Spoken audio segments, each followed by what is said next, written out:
Kita tidak ingin hidup ini ibadah musiman. Kita tidak ingin hidup ini beribadah kumat-kumatan.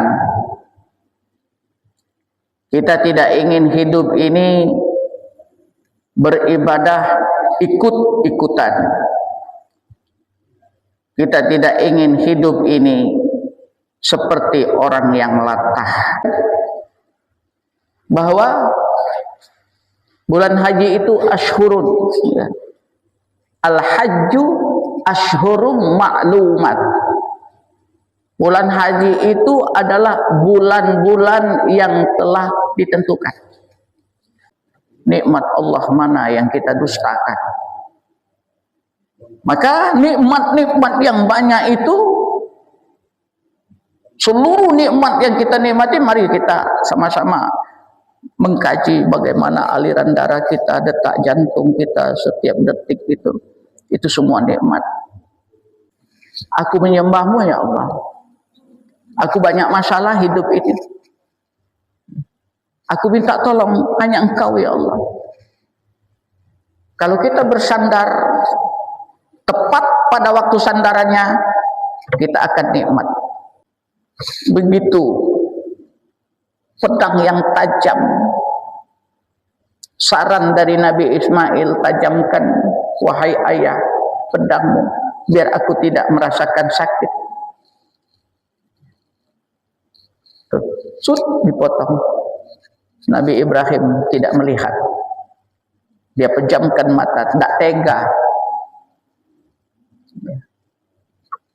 Begitu dipotong, terasa puncratan darah mengenai tangan Nabi Ibrahim.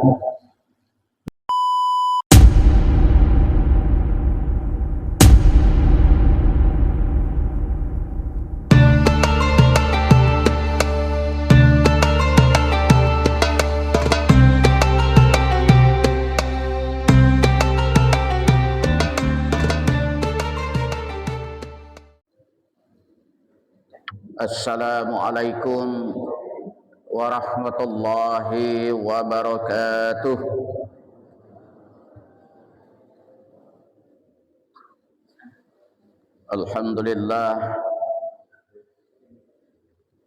Alhamdulillahilladzi anzala as-sakinata fi qulubil mu'minin liyazdadu imanahum ma'a imanihim. Asyhadu an la ilaha illallah wa asyhadu anna Muhammadan abduhu wa rasuluh. Allahumma salli ala sayyidina Muhammad wa ala alihi wa ashabihi ajma'in, amma ba'du. Yang saya muliakan dan saya hormati seluruh pengurus Masjid Nurul Islam, dan juga yang saya hormati, saya muliakan seluruh jamaah subuh pada pagi hari ini, yang insya Allah semua kita dimuliakan oleh Allah Subhanahu wa ta'ala. Puji dan syukur kehadirat Allah Subhanahu wa ta'ala. Allah masih memberikan kita kesempatan untuk dapat memohon ampun kepada Allah atas segala khilaf dan salah yang pernah kita lakukan. Allah masih memberikan kesempatan kita untuk menambah amal ibadah selagi kita masih bisa melakukannya.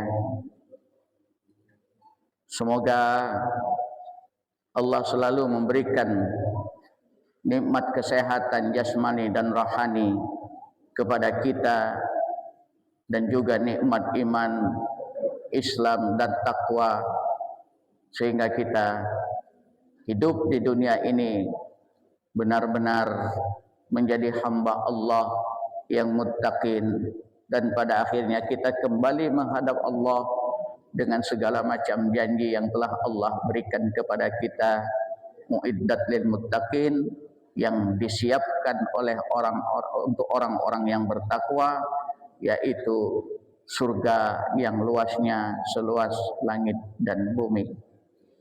Jamaah sekalian,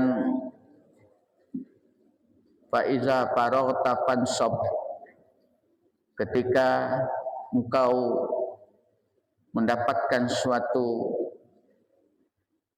kelengangan, peluang, ya, maka hendaklah kalian menggunakan peluangan itu dengan kebaikan. Kita umat Islam rasanya kita masih merasa bahwa kita dalam situasi suasana Ramadan. Kita dituntut hidup ini istiqomah.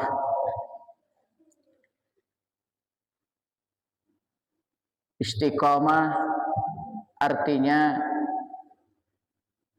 menguatkan.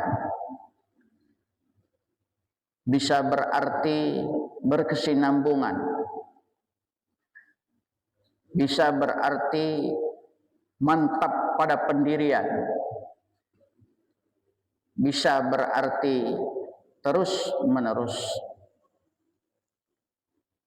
Kita tidak ingin hidup ini ibadah musiman. Kita tidak ingin hidup ini beribadah kumat-kumatan. Kita tidak ingin hidup ini beribadah ikut-ikutan. Kita tidak ingin hidup ini seperti orang yang latah. Oleh sebab itu, apa yang dididikkan oleh bulan suci Ramadan akan membuktikan kepada umat Islam berhasil atau tidak. Bulan Ramadan mendidik kita untuk aktif beribadah dan berjamaah. Alhamdulillah itu sudah berhasil. Tapi keberhasilan itu nampaknya hanya di bulan Ramadan.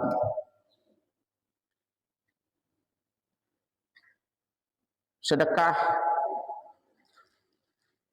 tadarus, bersilaturahim.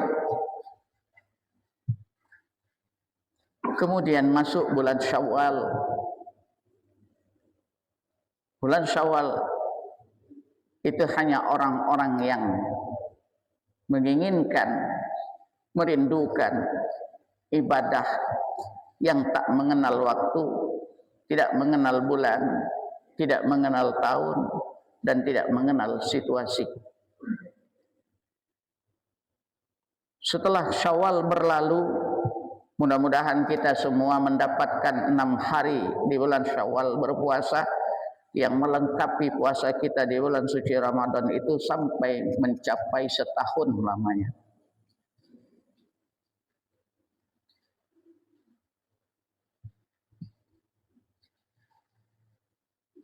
Ibadah bulan suci Ramadan 1 bulan dilengkapi dengan 6 hari di bulan Syawal, faka'an nama yasumu fid dahr, seolah-olah dia berpuasa 1 tahun penuh. Sebulan dalam bulan suci Ramadan itu senilai 300 hari. Ditambah 6 hari di bulan Syawal senilai 60 hari. Maka lengkap atau genap 360 hari. 360 hari itu sama dengan jumlah setahun, yaitu 360 hari itu setahun. Kemudian jamaah sekalian, masuk kita ke bulan haji. Ramadan itu mengendalikan diri, Syawal melanjutkan bulan suci Ramadan, menyempurnakan bulan suci Ramadan, masuk di bulan haji. Sekarang tanggal 8 Zulqa'dah. Uji nenek moyang kita tu bulan Hafid. Kalau di dusun jangan diharap nak kondangan pengantin, tak katik sedekah bulan Zulqa'dah. Karena mereka meyakini bahwa bulan Zulqa'dah itu bulan Hafid. Bulan Hafid itu artinya terjepit. Tak tahu apa dia yang terjepit.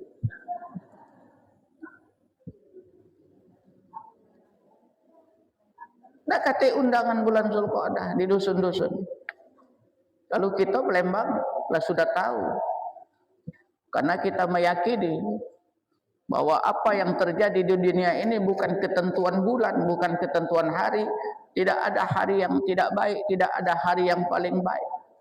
Hari yang paling baik itu hari Jumat. Paling baik, bukan yang hari Kamis, Rebo, Selasa tidak baik. Seluruh hari baik, tapi ada hari yang paling baik.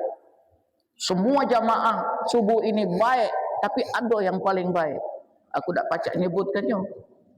Amanku sebut ke kayak bermasalah. Ada yang paling baik. Menurut Allah kita tidak bisa menilai siapa yang paling baik dan siapa yang tidak baik. Bulan yang paling baik, seluruh bulan baik. Bulan yang paling baik Ramadan.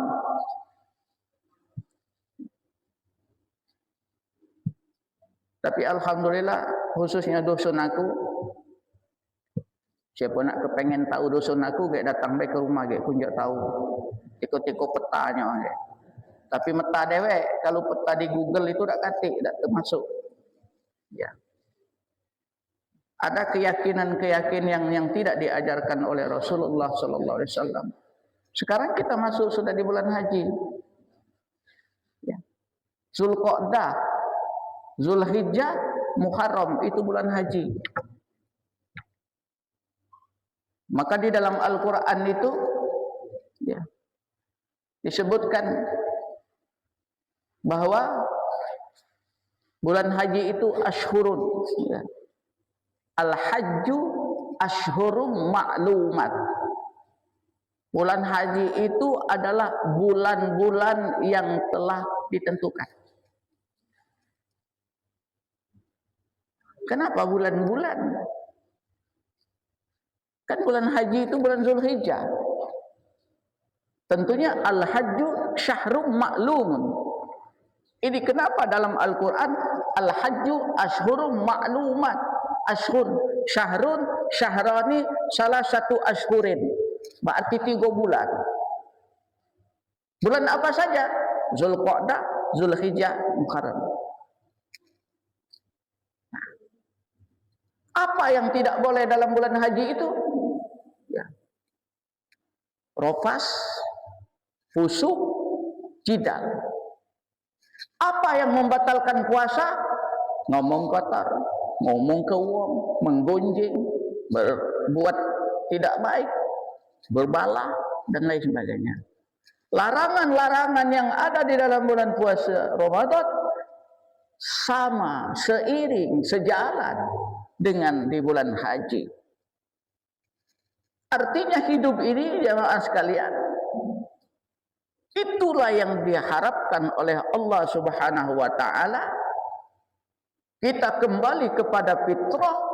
Di bulan suci Ramadan kita ini berupaya untuk mensucikan diri menjadi seperti bayi yang baru lahir. Apa yang ada pada diri bayi itu semuanya indah. Ketika kita bertetangga dengan orang yang baru melahirkan, anaknya nangis, kita terbangun, ada rasa kasihan. Kesiannya tetangga sebelahnya, anaknya nangis, ngapalah ya. Dan kita tidak merasa terganggu. Ketika anak itu buang kotoran di depan kita, indah saja. Ketika anak itu membuka mata, kita melihatnya begitu indah. Matanya bersih, putih, hitam, dan kita senang. Semua yang ada di tubuh sang bayi itu semuanya indah, bersih, tidak ada hal-hal yang mengandung unsur dosa, suci. Seiring dengan jalan waktu, mata mulai melihat, bisa melihat, Itu putih, itu hijau, itu hitam. Lidah mulai bisa berkata. Seiring perkataan itu kesininya sudah ada unsur kebohongan, sudah mengandung fitnah, sudah mengandung dosa. Tangan sudah bisa berbuat, sudah bisa mengambil hak orang lain, ya. Kaki sudah bisa melangkah, ternyata dia menuju kepada tempat yang tidak baik. Maka oleh sebab itu kita ini pada hakikatnya awalnya adalah fitrah suci. Maka salah satu untuk mensucikan diri kita kembali seperti bayi yang baru dilahirkan ketika kita selesai melaksanakan ibadah puasa. Masuk kita ke bulan haji, tetap kita jaga istiqomah. Lidah kita tidak lagi menggunjing, memfitnah, ya, dan berdusta dan lain sebagainya. Oleh sebab itu para jamaah sekalian, hidup ini terus berkesinambungan. Bersyukur kepada Allah, kita masih bisa berucap sehingga kita bisa berzikir, mengucapkan istighfar. Jamaah sekalian, ada surat yang paling pendek dalam Al-Quran itu cuma 3 ayat.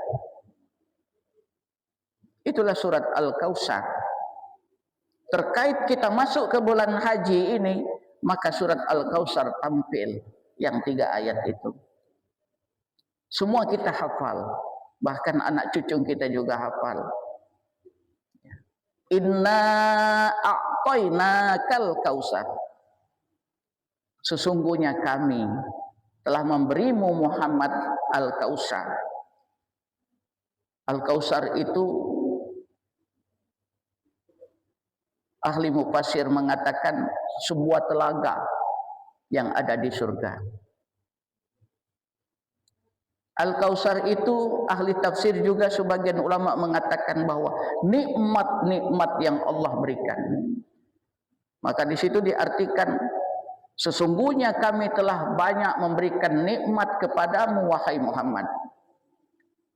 Nabi Muhammad itu adalah simbol. Kalau Nabi Muhammad saja telah dikatakan oleh Allah bahwa nikmat Allah paling banyak, berarti umatnya juga demikian. Nikmat dunia apa? Mata, telinga, hidung, mulut, lidah, tangan, semuanya. Tidak ada satu titik, satu batang bulu pun yang tidak bernilai nikmat. Apa yang ada di badan kita ini semuanya nikmat. Dan nikmat itu sangat banyak yang kita sering melupakan dan bahkan kita ingkari. Betapa mata yang hanya bundar, tidak ada apa-apa ini, ya. Kalau kita merenung, apalah ta'qilun, apakah engkau tidak berpikir? Mata kita ini di mana sensornya? Kita tidak tahu. Ya. Dokter spesialis mata, sepengetahuanku, bapak-bapak ya, belum pernah ada saya berkomunikasi dengan orang yang diobati dokter mata. Maaf, ini bukan kita tidak mengecilkan dokter. Dokter itu hebat, tapi Allah akan buktikan belum ada yang bisa mengembalikan mata kita terang kembali. Tidak ada. Tapi ada teman saya, ini cuma cerita, ini bukan menyuruh, ya. Ada teman saya, tidak usah saya sebutkan, di daerah Pelaju inilah. Dia terkena sesuatu benturan matanya sampai dia kabur. Tapi dia punya niat, ya Allah, ya, sembuhkanlah mataku. Jadi waktu dia berwudu tuh, air wudu tuh dimbeknya, diteteskannya, dijadikannya obat. Subhanallah. Ustaz Jamil katanya, mataku nih terangnya sekarang. Aku kalau maco yang kecil-kecil itu pisau. Uji ku mana ceritanya dulu pernah aku nih kabur katanya pacaknya. Tapi kumbek lah banyu wuduk itu, tetesan banyu wuduk itu ku tetes ke mata. Tapi tidak semua orang, kalau kita niru itu belum tentu. Itu kekuasaan Allah. Kalau Allah mau menyembuhkan, tidak ada operasi-operasian. Nah, jadi kita melihat apapun yang sifatnya warna bisa dibedakan oleh mata kita. Tapi ada lagi indera lain yang bisa membedakan si A, si B, si C. Maka ada orang tunanetra, dia bisa mengenal si A dari mana? Dari suaranya. Pak Jamil ya? Iya. Kok tahu Pak? Iya, suaranya tuh aku masih ciret. Itu juga nikmat. Ada yang dirasa. Subhanallah. Ada yang membaca Al-Quran dengan rasa. Ya ayyuhallazina amanu. Nikmat Allah mana yang kita dustakan? Maka nikmat-nikmat yang banyak itu, seluruh nikmat yang kita nikmati, mari kita sama-sama mengkaji bagaimana aliran darah kita, detak jantung kita setiap detik itu semua nikmat. Dan kita bisa menikmati indahnya dunia ini dengan nikmat yang Allah berikan kepada kita. Nah, sekarang Allah mengatakan banyak nikmat yang aku berikan kepadamu wahai Muhammad, artinya termasuk umatnya.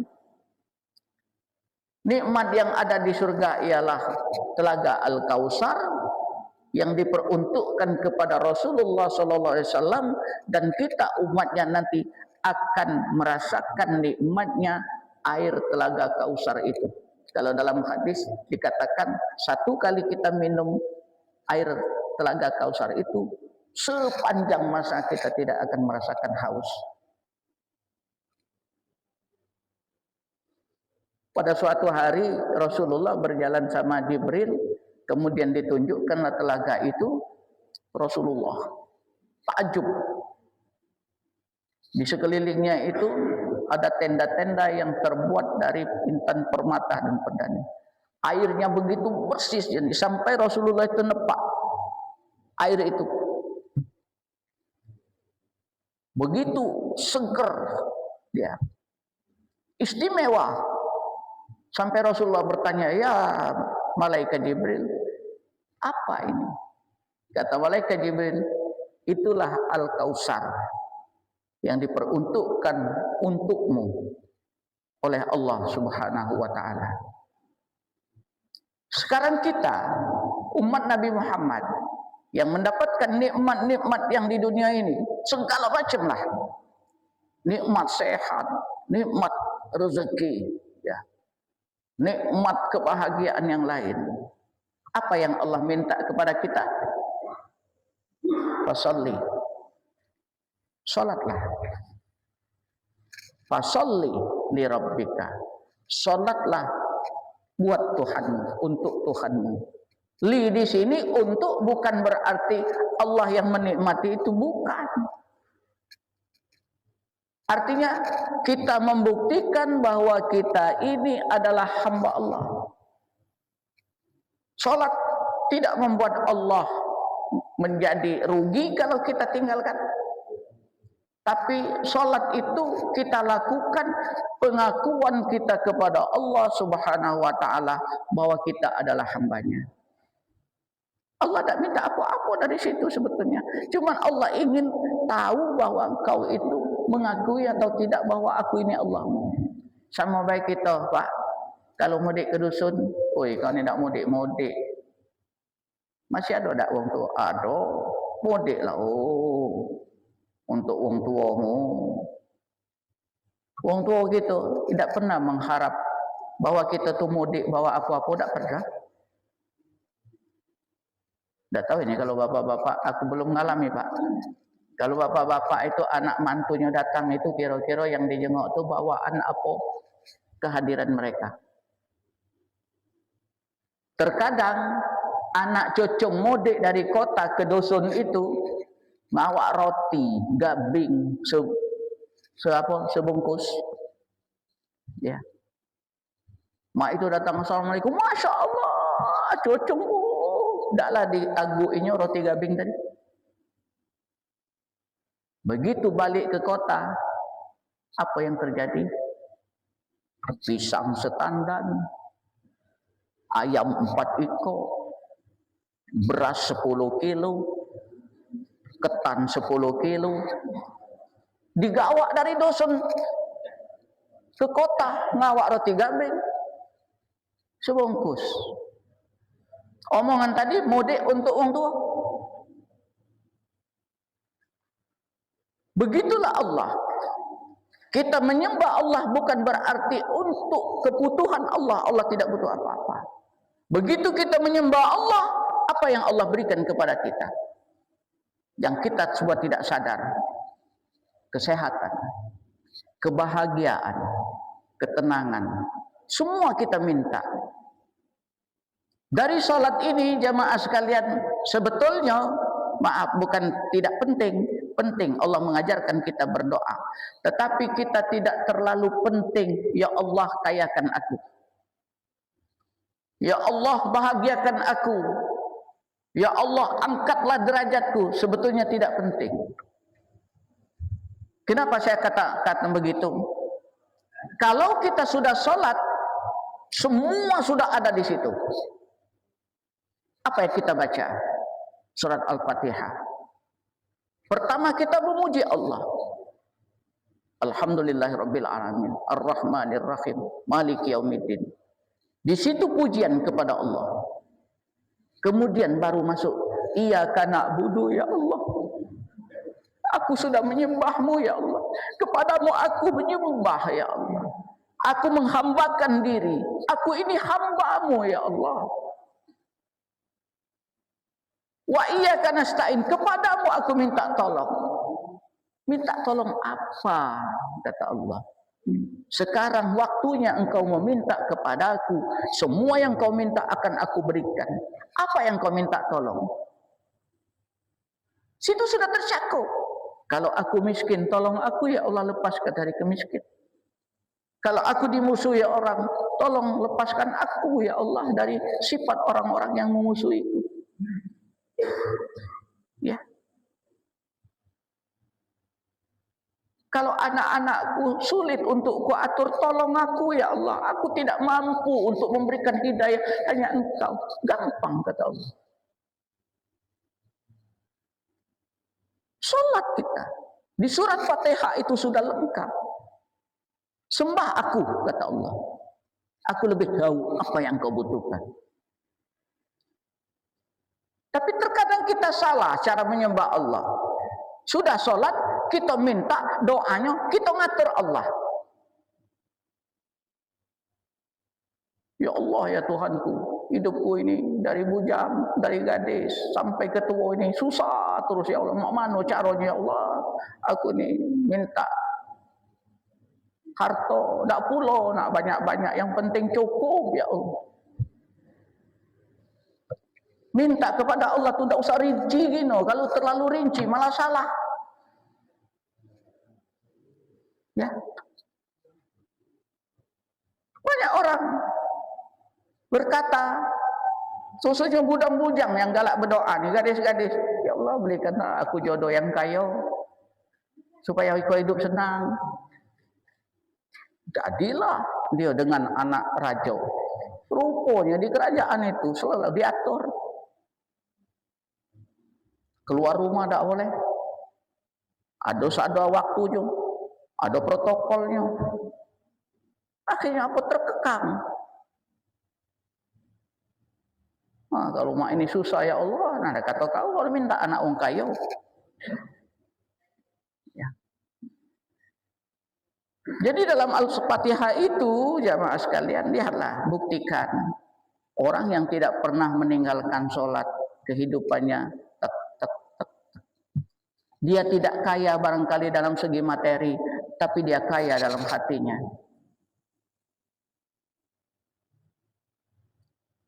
Orang yang kaya hati itu bebannya tidak ada, ringan hidup ini. Perhatikanlah, kumpulkan semua ulama. Ulama-ulama sedunia ini kumpulkan, kalau kita punya duit, kumpulkan di Masjid Nurul Islam ini, kumpulkan ulama itu, pandang wajahnya. Pandanglah. Ya Allah, dia bertongkat. Dari segi tenaga, dia mungkin sudah lemah. Tapi kita lihat wajahnya, auranya bersinar. Bersih, sejuk. Kapan kita tanya 80 ke pucuk umurnya. Bandingkan dengan orang yang tak pernah sholat. Sangar, tidak ada cahaya di wajahnya, murung, pandangannya menyeramkan. Maka terkadang-kadang para ulama, para kiai itu kita berkata, awet muda ya kiai kita ni.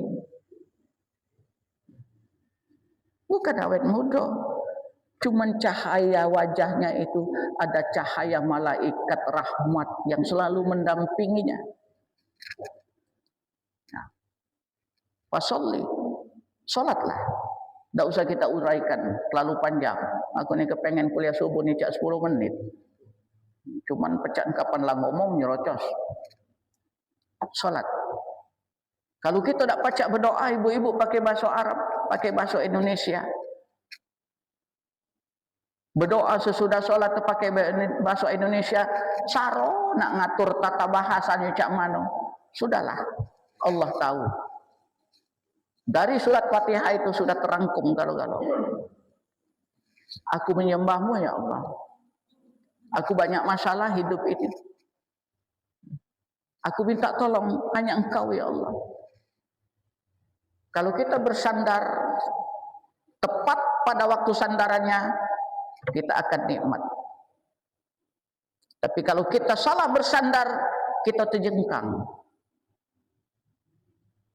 Makanya jengok kalau kita nak bersandar. Jengok dulu. Apa yang perlu kita sandari ini? Kuatkah atau tidak? Basing sandarnya rupanya triplek lah. 7 tahun kena hujan. Nah itu kita sandari terjengkang. Ini artinya apa? Kalau kita menggantungkan diri kepada yang maha kuat, yaitu Allah. Kalau kita menggantungkan diri kepada manusia, manusia akan mati. Kalau kita menggantungkan diri hidup ini kepada harta, harta akan kita tinggalkan. Jamaah sekalian, yang kedua, singkat kebaik. Cuman 2 permintaan Allah. Fasolli li rabbika, 1. Untuk Tuhanmu kita solat. Wanhar, berkorbanlah. Kurban ini ada makna khusus, ada makna umum. Makna khusus ialah kita memotong hewan kurban yang telah dicontohkan oleh Nabi Ibrahim. Apa yang dialami oleh Nabi Ibrahim berkorban itu sebetulnya menyembelih adanya itu bukan perintah itu.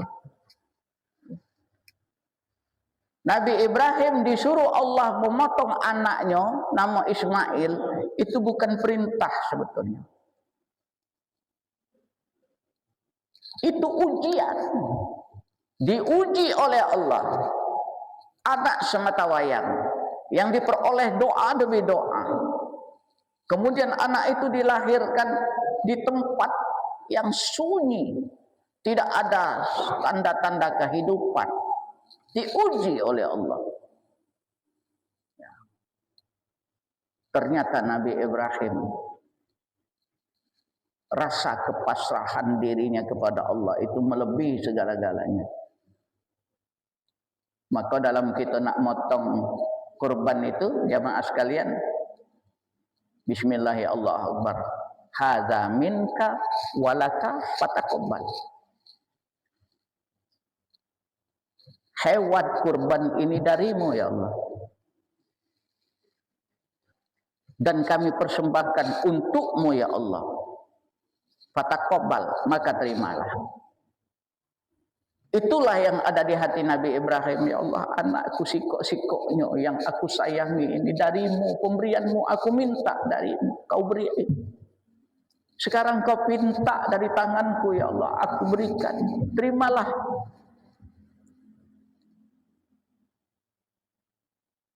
Begitu pedang yang tajam, saran dari Nabi Ismail, tajamkan wahai ayah pedangmu biar aku tidak merasakan sakit. Sud, dipotong. Nabi Ibrahim tidak melihat, dia pejamkan mata, tidak tega. Begitu dipotong, terasa puncratan darah mengenai tangan Nabi Ibrahim. Darah anakku sudah keluar, artinya sudah terpisah, sudah luka leher anakku. Tapi hadirnya Allah, anakku darimu ya Allah kau berikan. Tapi setelah dia memotong, darah itu sudah mengalir di tangan, terasa hangat darah sang anak yang disayangi, yang dicintai.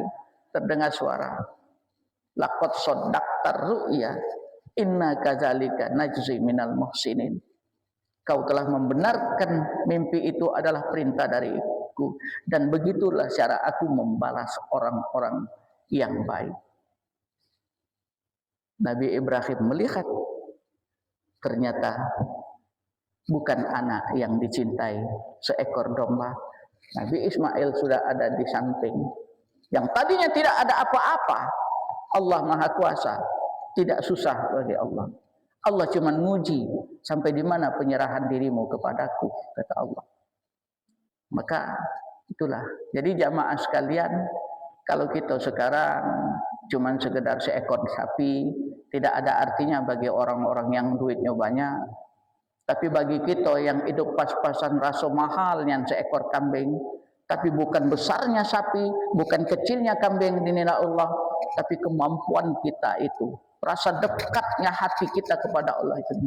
Bisa jadi sapi yang besar itu hati kita jauh dari Allah. Bisa jadi kambing yang kecil itu hati kita dekat. Ya Allah, kukumpulkan tabunganku untuk membeli kambing kurban ini selama setahun. Inilah aku hasilkan dari jerih payahku. Itu. Nah, jadi Allah tidak menerima dagingnya, bukan juga darahnya, tapi takwa kita yang diterima oleh Allah. Jadi jamaah sekalian, itulah kesinambungan ibadah kita.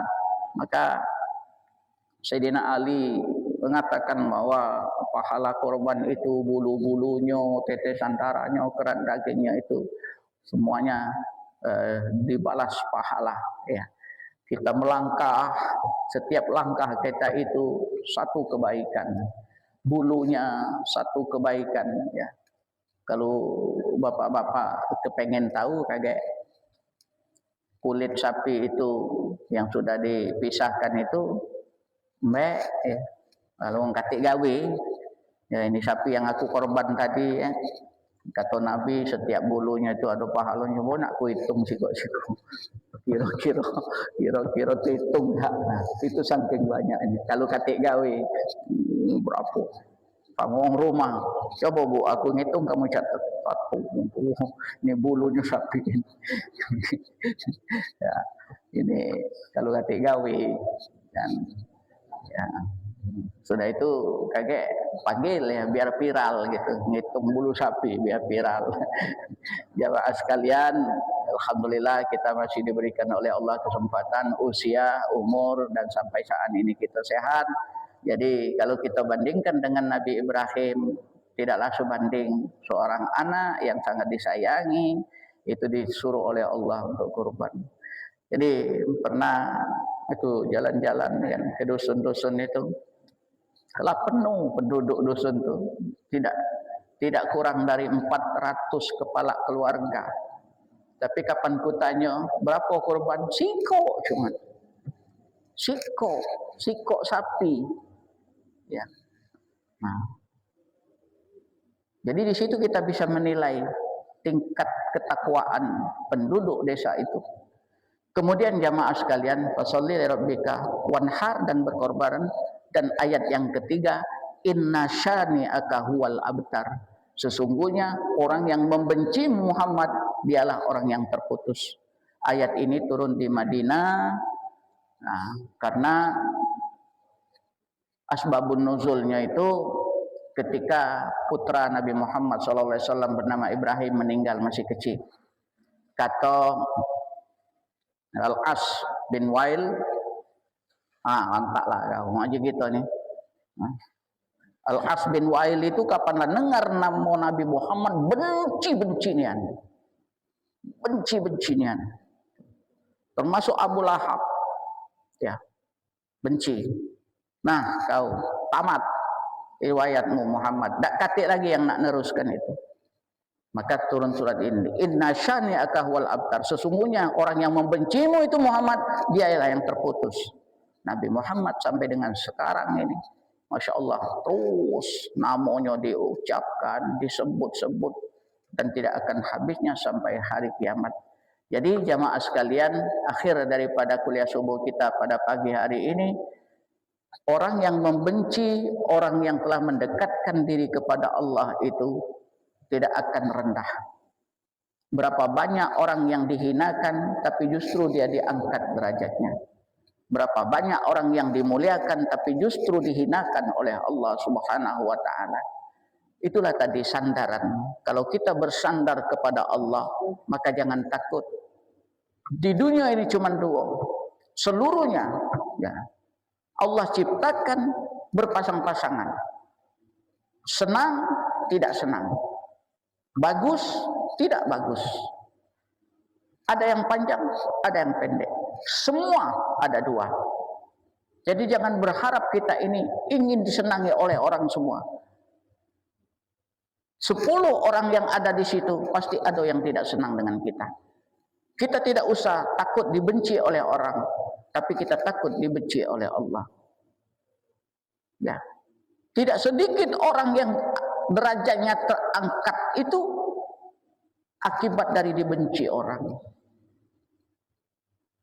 Para ulama zaman dahulu itu, seluruh mereka itu merasakan pahitnya penjara.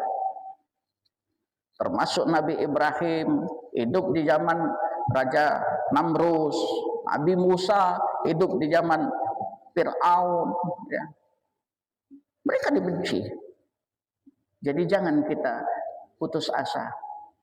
Aku ini dibenci wong, langsung lah ada tidur, gelisah bolak-balik, tidak usah. Yang penting kita sudah mendekatkan diri kepada Allah, kepasrahan kepada Allah. Ya, itulah cara Allah akan mengangkat derajat kita. Jamaah sekalian, surat Al-Kautsar ini pendek, mudah kita hafal, insya Allah kita pahami, maka hidup ini tidak banyak-banyak permintaan Allah. Salat, salat, salat. Salat adalah ibadah yang paling istimewa. Bagaimana peringatan Isra Mi'raj yang sering kita peringati setiap tahun itu menandakan bahwa salat adalah ibadah yang paling hebat. Tak usah perlu kita menghafal man rabbuka wa man nabiyuka, tak perlu. Orang yang ibadahnya, sholatnya rutin, dia akan bisa menjawab secara otomatis. Orang yang dekat kepada Allah, Allah yang akan bisa menyelamatkan.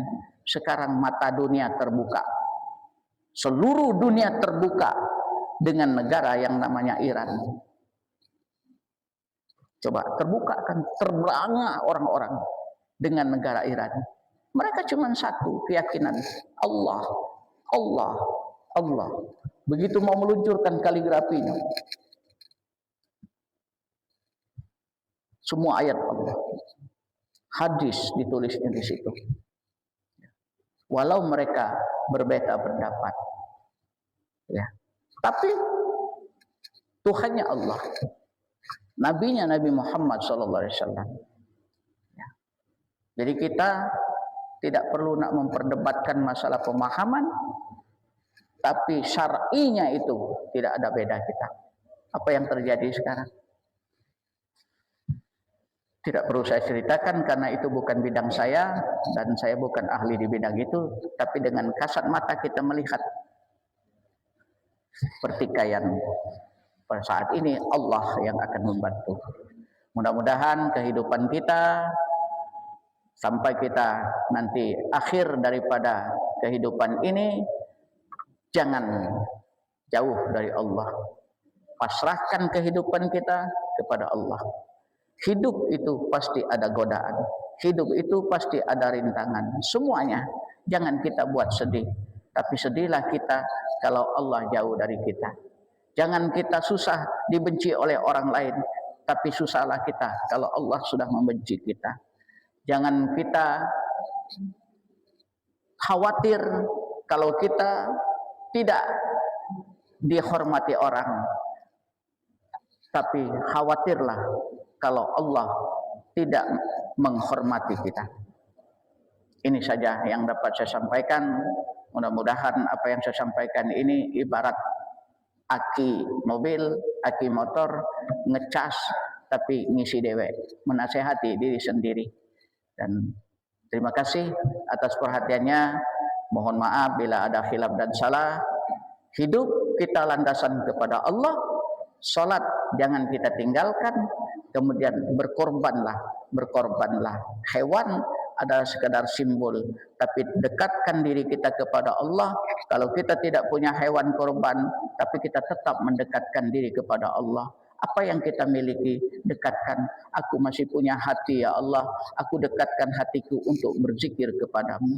Aku masih punya mata ya Allah, aku dekatkan mataku ini untuk melihat ayat-ayat Allah. Aku masih punya telinga ya Allah, aku dekatkan telingaku ini kepadamu untuk mendengarkan nasihat-nasihat. Aku tak punya harta ya Allah, Engkau maha tahu, Engkau maha pengasih, Engkau maha penyayang. Hanya aku memiliki anggota badan yang Engkau berikan kepadaku. Seluruh anggota badanku ini ku persembahkan untukmu, sarana aku untuk mendekatkan diri kepadamu ya Allah. Itu saja. Jadi berkorbanlah. Korban asal kata daripada koroba. Koroba artinya dekat. Kita berupaya untuk mendekatkan diri kepada Allah. Punya harta, mendekatkan diri dengan harta. Punya ilmu, mendekatkan diri dengan ilmu. Punya kekuatan, mendekatkan diri dengan kekuatan.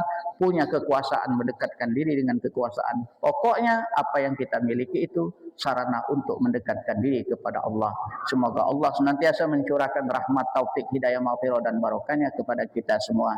Amin ya rabbal alamin. A'udzubillahi minasyaitonirrajim. Bismillahirrahmanirrahim. Alhamdulillahirabbil alamin wassalatu wassalamu ala asyrafil anbiya wal mursalin sayyidina Muhammad wa ala alihi wa ashabihi ajmain walhamdulillahirabbil alamin. Allahumma ighfir lana wa liwalidina warhamhum kama rabbawna shighara. Ya Allah ya Tuhan kami, ampuni dosa kami ya Allah, ampuni dosa kedua orang tua kami, sayangi mereka ya Allah sebagaimana mereka telah menyayangi kami. Allahumma ja'al jam'ana hadza jam'an marhuma wa tafarraqana min ba'dihi tafarraqan ma'suma. Ya Allah ya Tuhan kami, jadikan pertemuan kami pagi ini pertemuan yang mendapat rahmat-Mu. Jadikan pula perpisahan kami nanti ya Allah perpisahan yang terjaga dari segala macam dosa dan maksiat. Ya Allah ya Tuhan kami, jika di antara kami atau keluarga kami ada yang sakit, sembuhkan kami dan mereka ya Allah agar kami dapat beribadah dengan sempurna. Ya Allah ya Tuhan kami, bimbing kami dalam hidup ini agar kami dapat meniti jalan yang lurus, jalan yang Engkau ridai, jalan orang-orang yang telah Engkau beri nikmat ya Allah, bukan jalan orang-orang yang Engkau murkai. Rabbana atina fid dunya hasanah wa fil akhirati hasanah wa qina adzabannar. Walhamdulillahirabbil alamin. Terima kasih atas perhatiannya, mohon maaf atas khilaf dan salah. Billahi taufik wal hidayah. Wassalamualaikum warahmatullahi wabarakatuh.